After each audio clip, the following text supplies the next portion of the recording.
A dog takes between 20 to 30 breaths per minute and lives for around 10 to 12 years.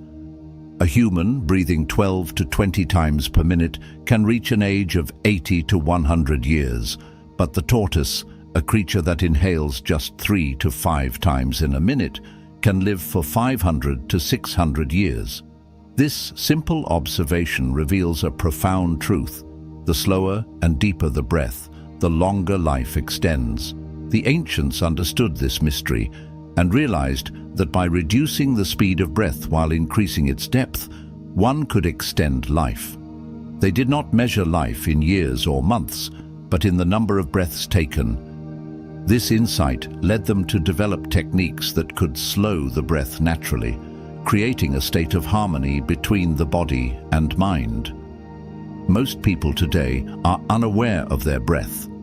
They only notice it at specific points, such as in their throat or chest, without realizing how deeply it affects them. When we go about our daily activities, our breath adapts, but we pay little attention to it. We know that oxygen enters the body and carbon dioxide leaves, but beyond that, we rarely consider its significance. Yet, deep breathing has remarkable effects. With each slow, mindful inhale, our immune system strengthens. Toxins that linger in our body begin to clear, and fresh oxygen revitalizes the brain, sharpening memory and improving focus. It's as if a switch has been turned on in the mind, bringing clarity and awareness. Just as a strong gust of wind can awaken an entire forest, so too can a deep breath awaken our inner energy. However, in today's fast-paced world, most people breathe in a shallow and hurried manner. They do not realize how their breath changes with emotions, how anger quickens it, how fear shortens it, and how excitement alters its rhythm. Breath is not just air moving in and out. It is a reflection of our inner state.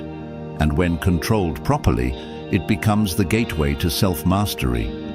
This understanding was deeply embedded in ancient traditions, especially in yogic practices, where breath control was considered the foundation of inner transformation. In a secluded monastery, a wise Buddhist monk devoted his life to teaching the power of breath.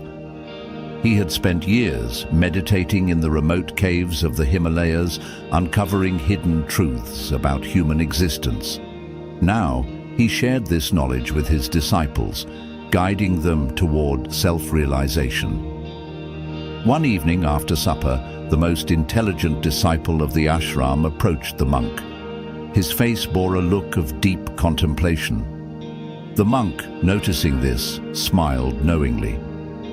"Master," the disciple said with reverence, "I seek answers to something that has been troubling my mind." The monk nodded. "I have seen the thoughts in your eyes. Speak freely." The disciple hesitated for a moment, then said, "You often say that breath is the root of yoga, meditation, and inner peace, that by mastering breath, we gain control over our mind and emotions. Today, I wish to understand this truth in depth. What is the real secret behind breath?" The monk gave a faint smile. "As is our breath, so is our state of being," he said. "Our emotions, our thoughts, and even the events in our lives are all linked to our breath. If you can control it, you can control your mind. And if you can control your mind, then no external force can disturb you.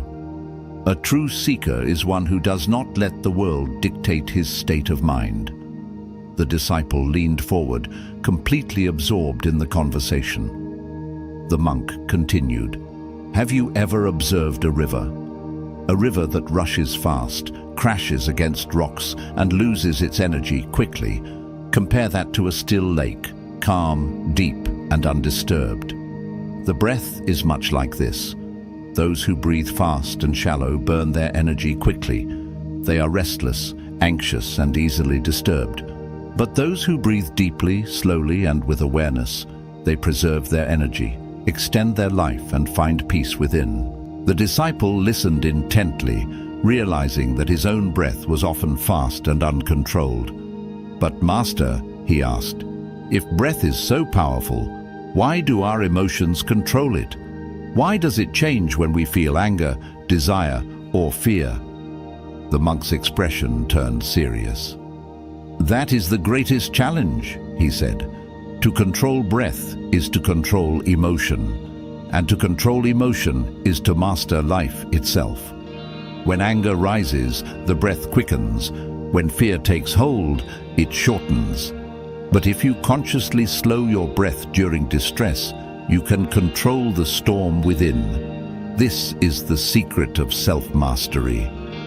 The disciple absorbed these words with newfound reverence. The monk continued.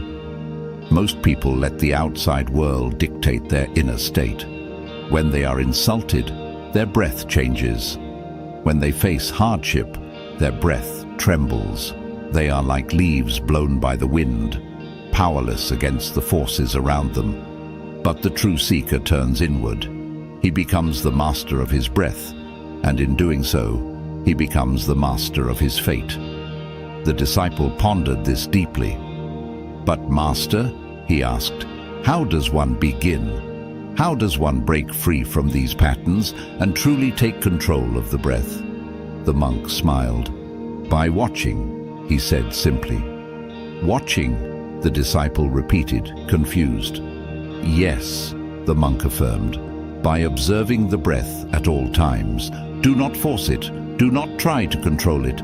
Just watch it. Pay attention to how it moves in and out of your body. Notice how it changes with your emotions. The more you watch, the more you will understand. And the more you understand, the more power you will have over it. The disciple took a deep breath, feeling the air fill his lungs, then exhaled slowly. For the first time, he paid attention not just to the act of breathing, but to its rhythm, its sensation, its connection to his thoughts. It felt different, more alive, more profound. The monk, noticing this, smiled. Good, he said. That is the first step. A silence settled between them, not of emptiness, but of deep contemplation. The disciple felt as though he had been given a key, a simple yet powerful truth that could unlock something far greater within him. After a while, he spoke again. Master, you mentioned yogis who can live for centuries, who can slow their breath to such an extent that they become one with nature. How do they do this? How do they reach such a state of mastery? The monk's eyes twinkled as he replied, through discipline, practice, and unwavering focus. They train their breath as one would train a wild horse. They slow it, lengthen it, deepen it, until it moves with the rhythm of the universe itself. There are stories of yogis who, in deep meditation, take only one breath per minute. Some can hold their breath for hours, entering a state where time itself loses meaning. When the breath slows, the mind becomes still, and when the mind is still, the body follows. This is the secret to longevity, to inner peace, to true wisdom. The disciple listened, his mind filling with wonder. But there is something else, the monk added, leaning slightly forward. Have you ever heard of the power hidden within the breath? The disciple shook his head. The monk's voice lowered, as though revealing a great secret. There are certain breaths, he said, that can awaken hidden abilities within a person. The breath is not just a tool for survival. It is a force of energy. When controlled properly, it can unlock the dormant potential within the body and mind. The disciple felt a fire ignite within him. He had come seeking answers, but he had found something far greater. A path, a purpose, a way to unlock the deepest mysteries of life. And so, with his mind awakened and his heart steady, he took his first conscious breath, not just as an unconscious habit, but as an act of transformation. The disciple sat in stillness, his breath flowing in and out like a tide, no longer an unconscious act, but something deliberate, something sacred. He felt as though he had been handed a great key, a hidden treasure that had been in front of him all his life, yet he had never truly seen it until now. The monk observed him with quiet satisfaction.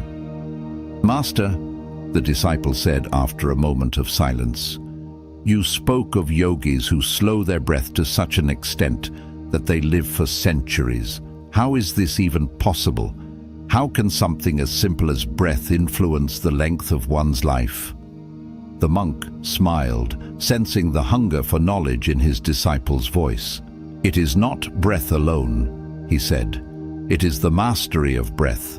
Just as a skilled craftsman refines his tools, a true seeker refines his breath. The breath is not just air moving in and out. It is prana, the life force, the very energy that sustains us.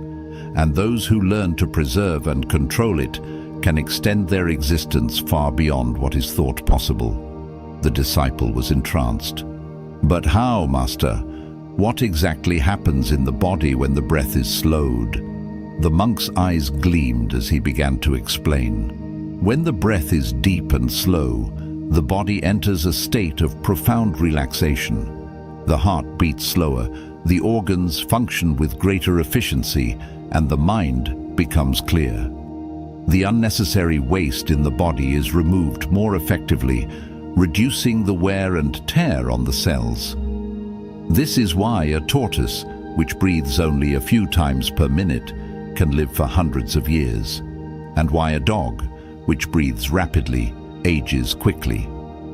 In the case of a yogi, he does not merely slow his breath, he refines it, guiding it with precision. Through disciplined practice, he reduces the number of breaths he takes, and in doing so, he reduces the toll of time on his body.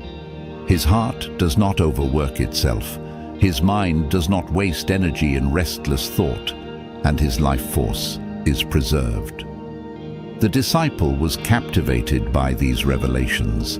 He had never before considered the idea that breath was more than just an unconscious function.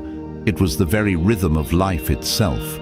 The monk continued, "Have you noticed that a baby, when sleeping, breathes from the belly? The stomach expands with each inhale and contracts with each exhale. This is the natural way of breathing. But as people grow, their breathing moves higher into the chest, becoming shallow and erratic. This unnatural breathing brings anxiety, fear, and unnecessary stress." The disciple's mind raced. "So, Master, are you saying that if we return to belly breathing, we can regain the peace and vitality we once had as children?" The monk nodded. "Yes, and not just that. By training the breath, one can transcend ordinary limitations. A person who breathes deeply from the navel maintains a calm and stable mind. Have you ever noticed that young children do not hold on to worries? If they cry, their tears dry quickly. If they are scolded, they forget soon after. This is because their breath remains deep, unburdened by tension. But as we grow, we hold our breath in moments of fear. We take shallow gasps when stressed, and over time, this damages our entire system." The disciple began to realize the depth of the monk's wisdom. "Master, if breath controls the mind, then does that mean it controls everything we feel?" The monk's gaze was steady.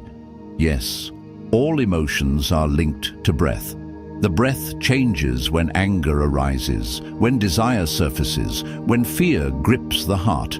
But if you learn to control the breath, you can control these emotions instead of letting them control you." The disciple took a deep, slow breath, allowing this truth to sink in. For the first time, he felt as though he had touched something truly profound. The monk let the silence linger, allowing the disciple to absorb the wisdom he had just shared. Then, in a measured tone, he continued, "There is another secret hidden in breath, one that most people never realize. Breath is a bridge." "A bridge?" the disciple echoed, puzzled. "Yes," the monk nodded. "A bridge between the body and the mind, between the seen and the unseen, between what is and what could be. If you learn to walk across this bridge, you will gain control over your mind, and once the mind is mastered, everything else follows. The disciple pondered this deeply. But Master, how can breath lead to control over the mind? The monk's expression turned serious. The mind is restless, always running from one thought to another, always reacting to the external world. But the breath, if trained, can slow the mind. The moment you control the breath, the mind must follow. The two are inseparably connected. The disciple sat in silence, absorbing the weight of this truth. The monk continued, "Have you ever heard of yogis who tame wild animals with nothing but their presence? Lions, tigers, beasts that should be untamed, sit calmly before them. Do you know why?" The disciple shook his head. "Because their breath is perfectly controlled," the monk explained. "They breathe in harmony with nature. When the breath is in complete control, fear disappears. And when fear disappears, all creatures recognize the presence of something greater. The lion, the tiger, they do not see a man before them. They see an energy they do not understand, something beyond their comprehension, and so they surrender." The disciple felt a chill run down his spine.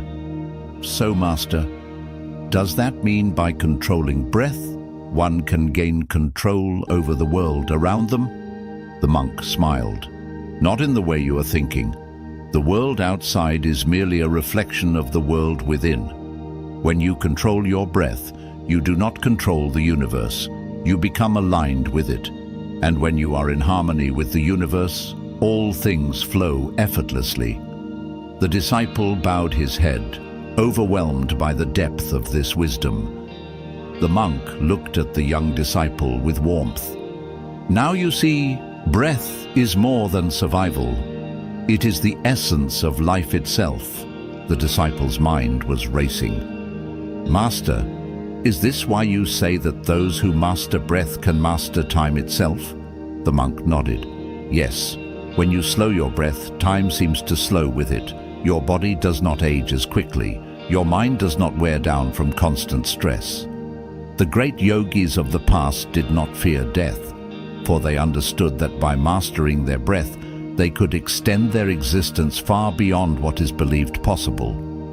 The disciple took another deep breath, this time feeling the air move through him with an awareness he had never known before.